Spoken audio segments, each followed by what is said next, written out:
नमस्कार दोस्तों। तो यूएस और ईरान के बीच में जो पूरी वार्तालाप है, जो पूरा डिस्कशन है, जो कि काफ़ी क्लोज पहुंचने वाला, और आपने अभी देखा ही है कि यूएस ने एक नया गेम खेल लिया उसमें, और पाकिस्तान जो कि बड़ा इस्लामिक वर्ल्ड का लीडर बनता था अपने आप को, और जितने भी गल्फ नेशंस थे, ये सब जो नेता बन रहे थे, इन लोग सबको जुटाया और कहा ऐसा है तुम लोग को अब इजराइल के साथ अपने रिलेशनशिप्स को ठीक करना पड़ेगा। अगर इजराइल के साथ अपने रिलेशनशिप को ठीक नहीं करोगे तो दिक्कत हो जाएगी। तो पाकिस्तान, जिसने आज तक इजराइल को रिकॉग्नाइज भी नहीं किया एज अ नेशन, अब उसको अपने आका यूएस के कहने पर इजराइल के साथ अपने रिलेशन ठीक करने पड़ेंगे। सोचिए बेचारों की स्थिति क्या होगी। और वहाँ पे पॉपुलेशन जो लोगों की है, जिनको आज तक ही बताया गया कि इजराइल हमारा सबसे बड़ा दुश्मन है, उनके ऊपर क्या जाएगा। तो क्या पाकिस्तान इजराइल को लेकर के अपने रिलेशनशिप यूएस से खराब करेगा? बिल्कुल नहीं कर सकते, इतना पैसा लिया हुआ है। सो बहुत मुश्किल में वो लोग फंस गए हैं। दूसरी चीज़, बड़ी बात ये कही जा रही है कि निगोशिएशन होने वाला है, हो रहा है, होने वाला है, लेकिन यूएस का मानना है कि इस निगोशिएशन में बहुत समय लग रहा है। और उसके पीछे का बहुत बड़ा कारण है कि मुश्तबा खमेनी जो हैं वो पूरी तरीके से अब अपने कंट्रोल में आ चुके हैं, वो पूरी तरीके से ईरान को कंट्रोल ले चुके हैं, और वो डिसीजन मेकिंग में बहुत स्लो हो चुके हैं, क्योंकि वो नेटवर्क्स के थ्रू बात कर रहे हैं। तो आज हम इसी के ऊपर डिस्कशन करने वाले हैं कि मुश्तबा खामनेई कैसे पूरी तरीके से ईरान को चला रहे हैं, और Iran has stood so strong, how it is possible. क्योंकि शुरू में हमने देखा था कि ईरान की टॉप लीडरशिप को पूरी तरीके से इन्होंने ख़त्म कर दिया था। देन ऑल्सो मुश्तबा खामनेई कैसे सक्सेसफुली वहाँ से यहाँ तक ईरान को लेकर के आने वाले मुश्तबा खामनेई कैसे सक्सेसफुली ईरान को चला पा रहे हैं, उनका कमांड स्ट्रक्चर क्या है, किस तरीके से सारी चीज़ें चल रही हैं ईरान के अंदर, उसको डिटेल में डिस्कस करेंगे आज इस वीडियो के अंदर में। पर वीडियो में आगे जाने से पहले एक बड़ी अनाउंसमेंट है अनअकैडमी टीम की तरफ से कि अगर आप यूपीएससी सीएससी की प्रिपरेशन करना चाहते हैं 2027, 2028, 2029 में आप अटेम्प्ट देना चाहते हैं, तो अनअकैडमी ने अपने फाउंडेशन कोर्स के अंदर बड़ा डिस्काउंट दे दिया है यहाँ पर, और सिर्फ 16,999 के प्राइस पर आप अनअकैडमी के फाउंडेशन कोर्स को ज्वाइन कर सकते हो।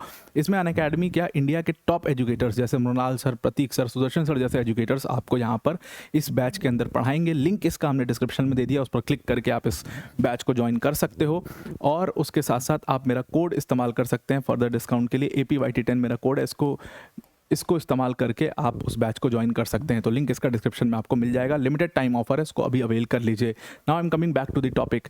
तो सबसे बड़ा सवाल ये होता है कि लगभग मुश्तबा खामनेई जब से बने हैं पूरे सुप्रीम लीडर, कहा जा रहा है कि वो पूरी तरीके से पब्लिक लाइफ से एब्सेंट रहे, उनको कभी पब्लिक में देखा नहीं गया। फिर उनके स्टेटमेंट सिर्फ आते हैं मीडिया में, वो भी रिकॉर्डेड स्टेटमेंट्स आते हैं उनके, और वो भी वीडियो के थ्रू स्टेटमेंट्स नहीं आते हैं, वो कुछ बोल देते हैं, चिट्ठी के थ्रू पहुंच जाता है वो, और मीडिया वाले उसको चला देते हैं कि मुश्तबा खामनेई ने ऐसा कहा, मुश्तबा खामनेई ने वैसा कहा, इस तरीके से स्टेटमेंट्स आते हैं। तो पब्लिक लाइफ से वो पूरी तरीके से घायल हैं, पूरी तरीके से गायब हैं। लेकिन फिर भी सबसे बड़ा सवाल, और ये खुद यूएस इंटेलिजेंस का मानना है कि अगर आज के दौर में देखा जाए कि ईरान को आखिर चला कौन रहा है, क्योंकि अभी आपको ठीक 1 महीने पहले की बात बताता हूं, ये बात मैंने खुद कही थी। यूएस इंटेलिजेंस ने इस बात को कहा था कि मुश्तबा खामनेई बहुत गंभीर रूप से घायल हैं और उनका इलाज चल रहा है, इसलिए वो अभी कोई भी डिसीजन मेकिंग सब में कोई उनका हाथ नहीं है।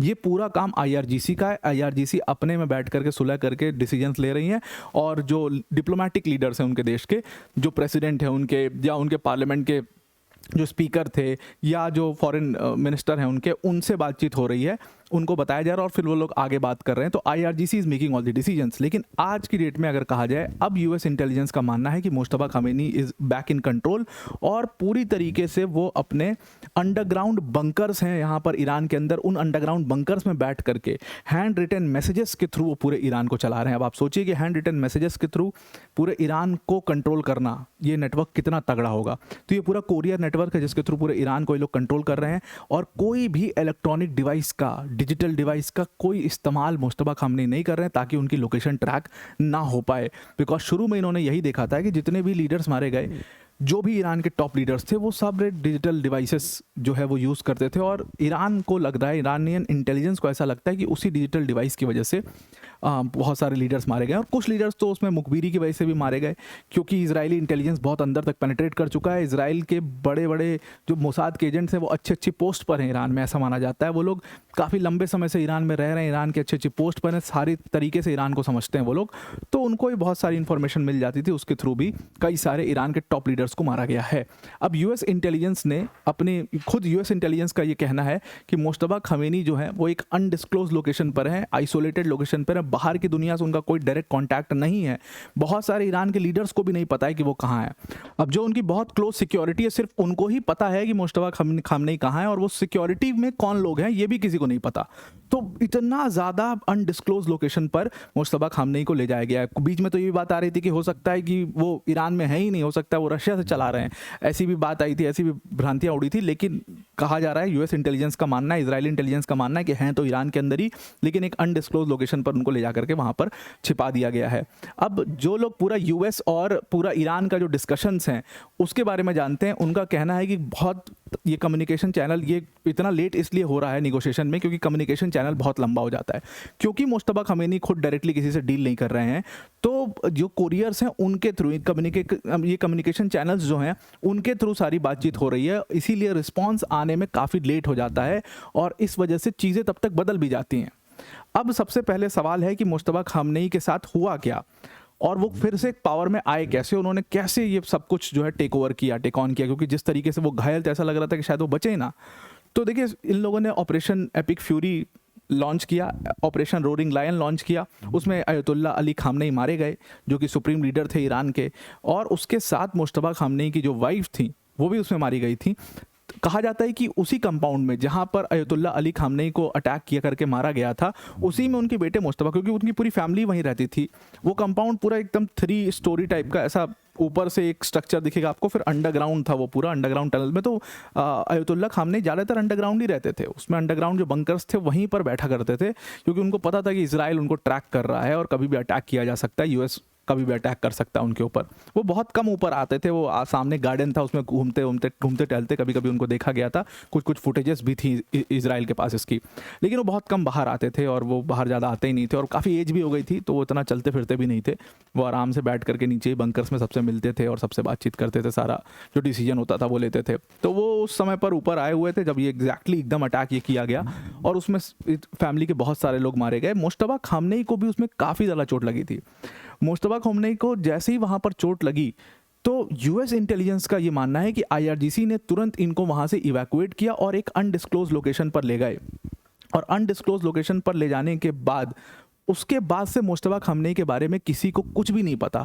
ये सिर्फ आईआरजीसी के चंद टॉप ऑफिशियल्स हैं जिनकी डायरेक्टली खमेनी से बातचीत है, सिर्फ उनको पता है, और जो लोग सिक्योरिटी में सिर्फ उनको पता है। कहा जा रहा है कि आईआरजीसी के भी बहुत सारे टॉप ऑफिशियल्स हैं जो गायब हैं, जो जिनके ऊपर इजराइल निगरानी रख रहा था, यूएस निगरानी रख रहा था, अटैक वाले दिन के बाद से वो एकदम से गायब हो चुके हैं, उनके बारे में किसी को कुछ भी नहीं पता। जिस दिन अटैक हुआ बहुत सारी बॉडीज़ निकली, लगा कि आईआरजीसी के भी बहुत सारे लोग उसमें मारे गए होंगे, लेकिन वो लोग की बॉडी भी नहीं मिली, वो लोग कहाँ गए उसका भी नहीं पता, एकदम से वो लोग गायब। और रिपोर्टेडली कहा जा रहा है कि वही आईआरजीसी जो है वो मुश्तबा खमेनी के साथ इस समय पर है।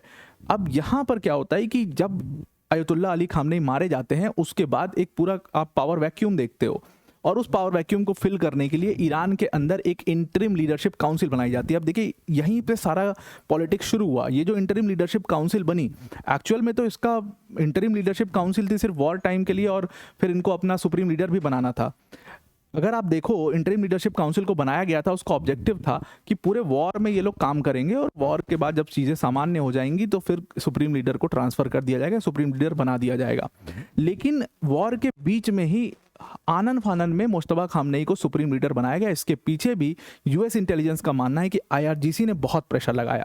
आईआरजीसी को ये समझ में आ चुका था कि कहीं ना कहीं ये जो पूरा लीडरशिप इंटरिम लीडरशिप काउंसिल है, अली लारिजानी वगैरह, ये लोग कहीं समझौता ना कर लें, या ये लोग हो सकता है कि थोड़ा सा सॉफ्ट पड़ रहे हैं, इनको डर लग रहा है और ये लोग जा करके यूएस से समझौता कर सकते हैं, which will look very bad on us. और इसलिए आईआरजीसी ने बड़ा फोर्स किया कि नहीं, आप जो सक्सेशन का प्रोसेस है उसको तेज करवाओ। और ऐसा पहली बार ईरान के इतिहास में हुआ कि एक डायनेस्टिक सक्सेशन हमने देखा। रुहुल्लाह खमेनी और अयतुल्ला खामनेई का आपस में कोई रिलेशन नहीं था, लेकिन अयतुल्ला खामनेई के बेटे मुश्तबा खमेनी को ही आके सुप्रीम लीडर क्यों बनाया गया, ये एक बहुत बड़ा सवाल था। लेकिन फाइनली मुश्तबा खमेनी को सुप्रीम लीडर बना दिया गया और ईरान के कमांड स्ट्रक्चर में भी सबसे बड़ा चेंज आया। पहली बार डायनेस्टिक पॉलिटिक्स आपको ईरान में देखने को मिली इसके बाद। And this is all goes to IRGC. ये सारा काम आईआरजीसी का करना था। अब जो है, और यही आईआरजीसी था जो पूरी तरीके से इस जो बातचीत चल रही थी, वार्तालाप चल रहा था यूएस और ईरान के बीच में, उसको लेकर के बहुत फेवरेबल नहीं थे।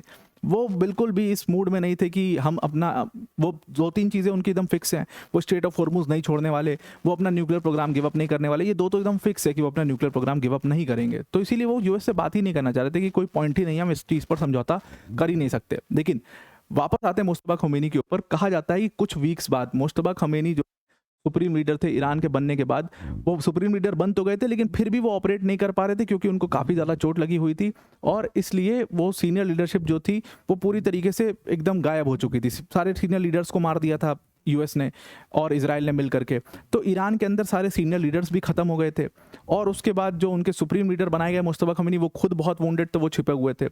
अब यहीं से शुरुआत होती है ईरान के आइसोलेटेड कमांड स्ट्रक्चर्स की।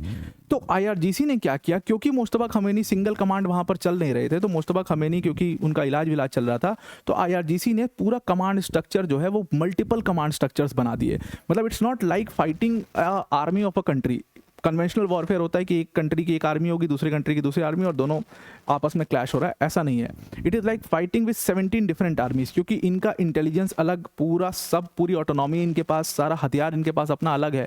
तो ये ऐसे 17-18 अलग अलग डिफरेंट कमांड स्ट्रक्चर है ईरान में जो ऑपरेट कर रहे हैं, और सारे के सारे अंडरग्राउंड कंपार्टमेंटलाइज्ड बंकर्स के थ्रू पूरे तरीके से ऑपरेट कर रहे हैं, और ये सबका अपने अलग कम्युनिकेशन चेन्स हैं। यानी कि एक दूसरे से भी ये डायरेक्टली कम्युनिकेट नहीं कर रहे हैं, ये कोरियर सिस्टम, कोरियर नेटवर्क्स के थ्रू ही कम्युनिकेट कर रहे हैं। और इन सारे कमांड स्ट्रक्चर्स में एक कॉमन चीज़ पाई गई है कि इलेक्ट्रॉनिक कम्युनिकेशन जो डिवाइसेस हैं उनको पूरी तरीके से इन लोगों ने त्याग दिया है।